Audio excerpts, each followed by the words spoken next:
Hey there, I'm playing with junk again. Some days ago I was looking into our recycling bin and I found this here.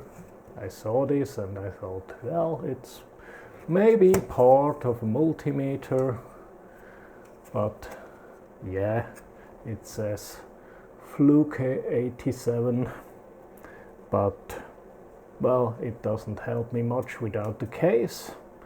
So I forgot it, and one day later I thought maybe all the other parts are probably around. So I digged a little bit deeper and I found that part here.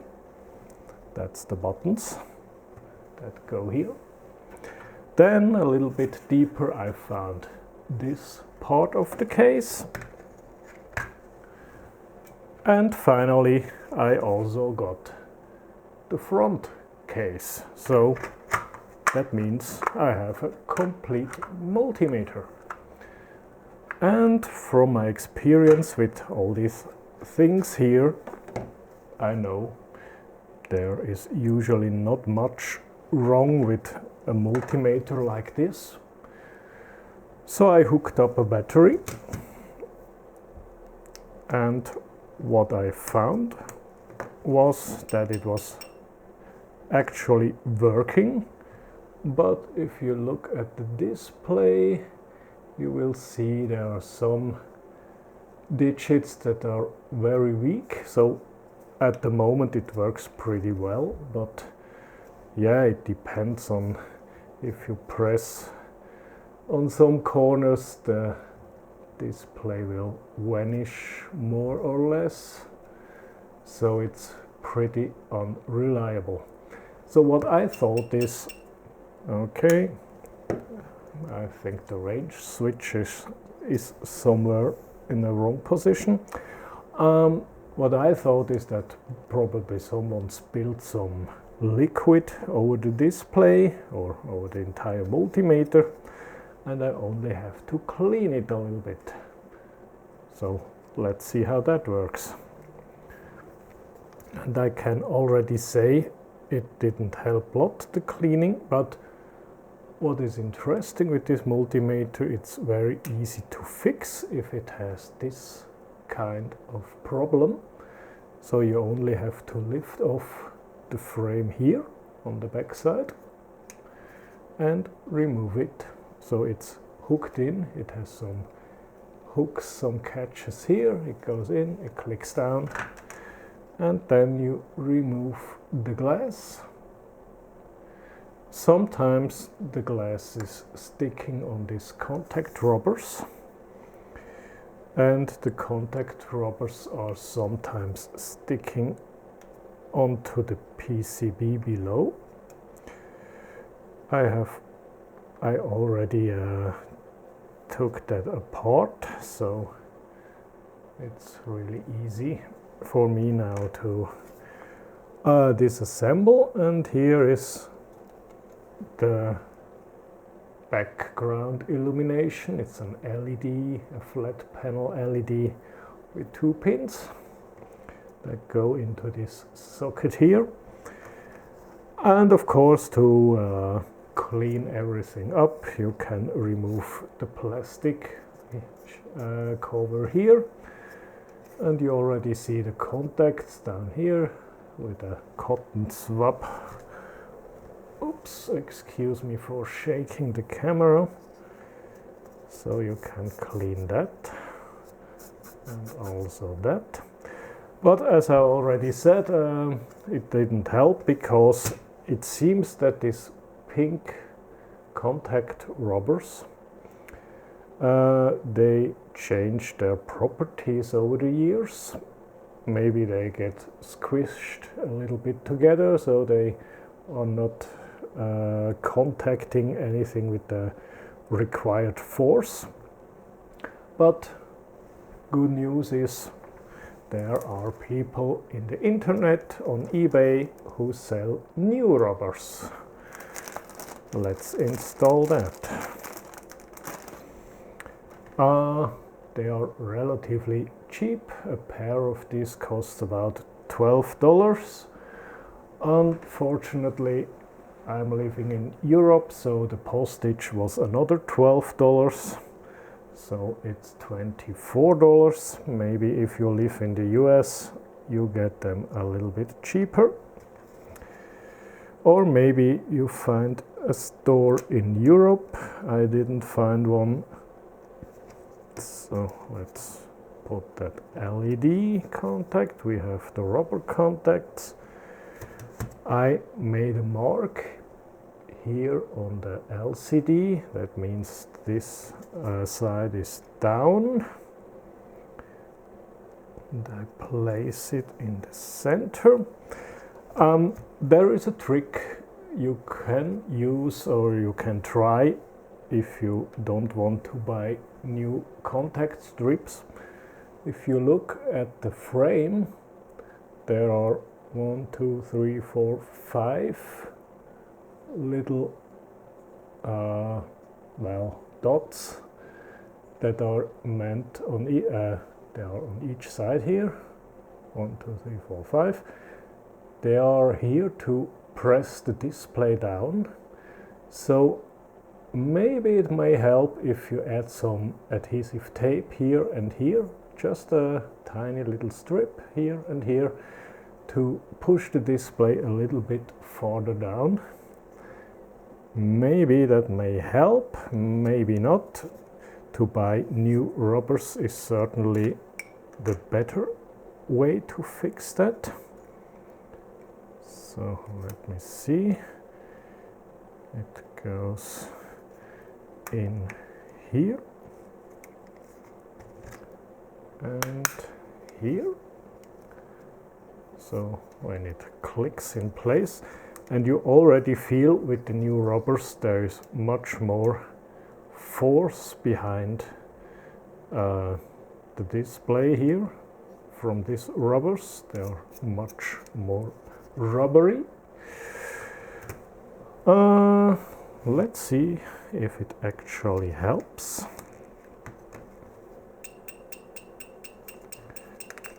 Yes. Yeah, it still has some segments that are a little bit weak, but so all in all it looks much better than before. All the bar graph LCD segments are working probably. Okay, now it looks much better than before. Maybe I have to clean it again. Let me do that.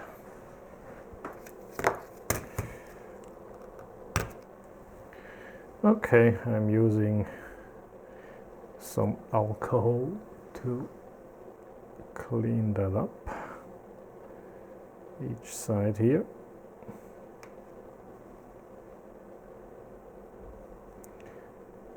There is some dust on it. Maybe that prevents some segments from getting powered properly.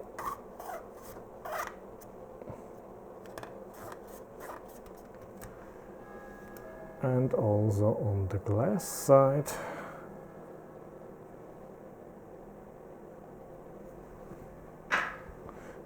Okay.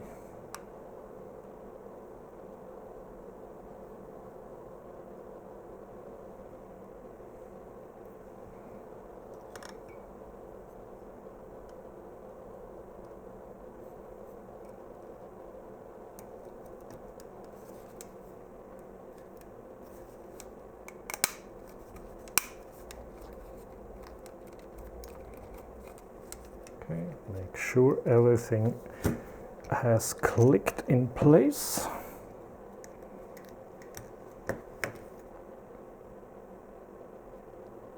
Yeah, there's still one or two segments a little bit weak, but it's perfectly readable from a normal angle. It's not readable from that angle, but who looks from above? Nobody does. Okay. let's put it together.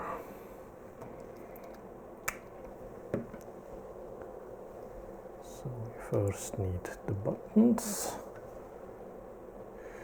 Well, the glass here is a little bit scratched, so that would be nice to replace, but I think that's a little bit difficult because it's glued in place. There's some sticky tape. Also nice, they have a rubber gasket here to prevent dust from entering into the multimeter.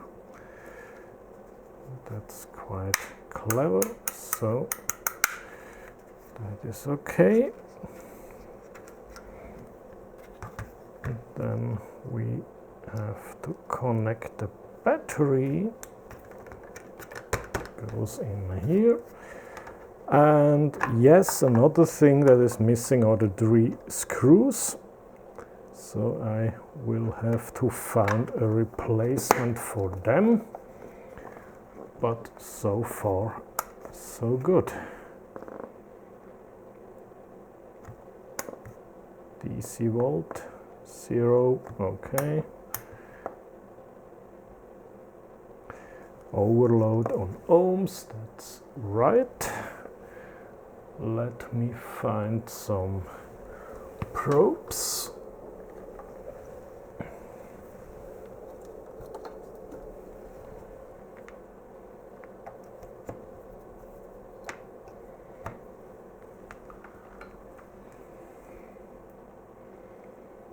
Yes, it goes down to 0 or almost 0 because we have a little bit of wire here. There is also beeper function. Yes, that works. We also have a capacitor function. What does that do? Yes, goes to microfarads. That is nice. Do we have a capacitor? Yes, we have one. A precision capacitor of 1000 picofarad.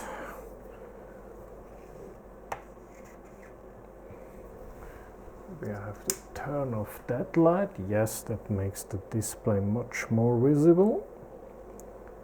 So, how much is it? 1.34 nanofarad.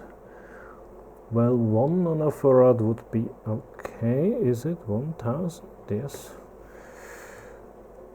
So maybe it's a little bit a small capacitor because we also have capacity here in the wires. That adds to this one. Let's take a bigger one. Let's see, that's 4.7 microfarad. And it tells me it's 5 microfarad, so that's possible because these electrolytic capacitors, when they are new, they normally have a little bit more capacity, and anyway they have a tolerance of 10 or maybe 20%. That's okay. So what else do we have? Diode test. I already checked the fuses, they are okay, so I would say that's a pretty usable, nice multimeter. It's the, by the way, it's the Fluke 87-1, so it's the first generation. Now you can still buy it, it's 87-5, 5th generation. It still has about the same functions, looks a little bit different.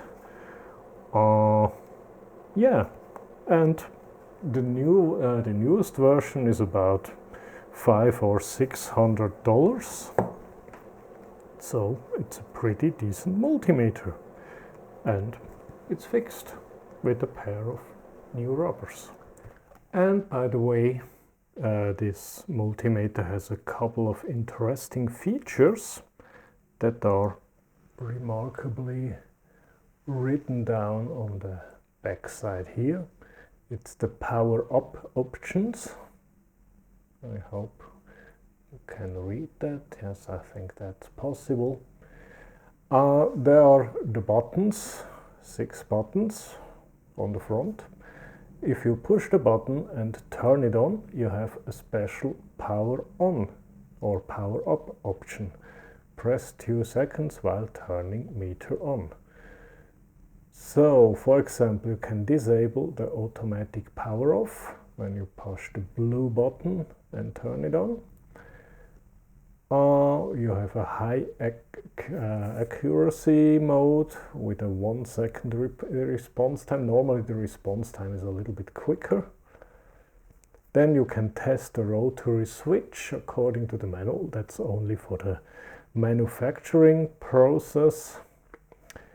And a funny part is this ultrasonic data output when you press the hold button while turning it on, and that works like this. Where's the hold button? Here. Turn it on, release it, and you can hear this.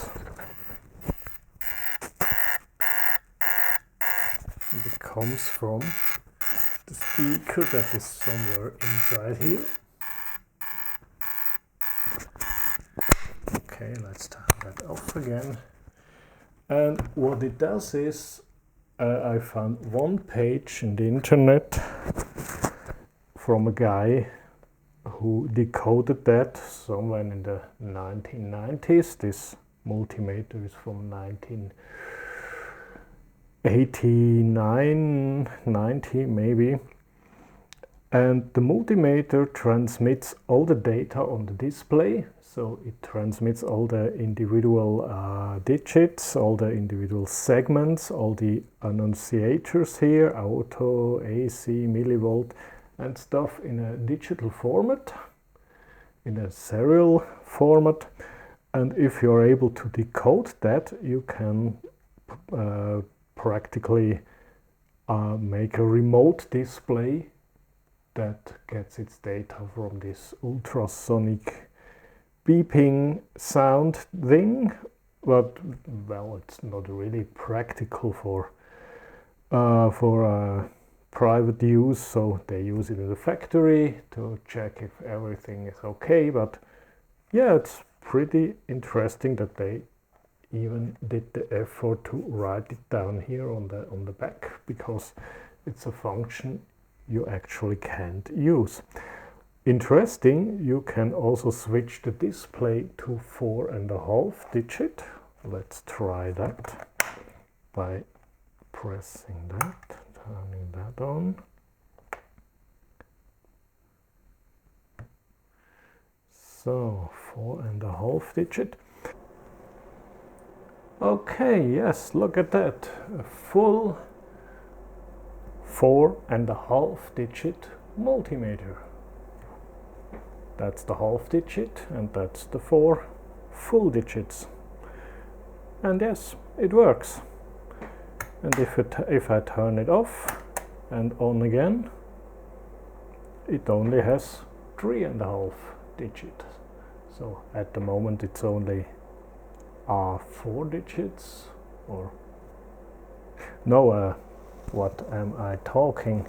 Normally it has 3 3/4 digits. That means the full display can read 4000, and with the 4.5 digits it can read 19,999 or 20,000. Yes, let's round that up.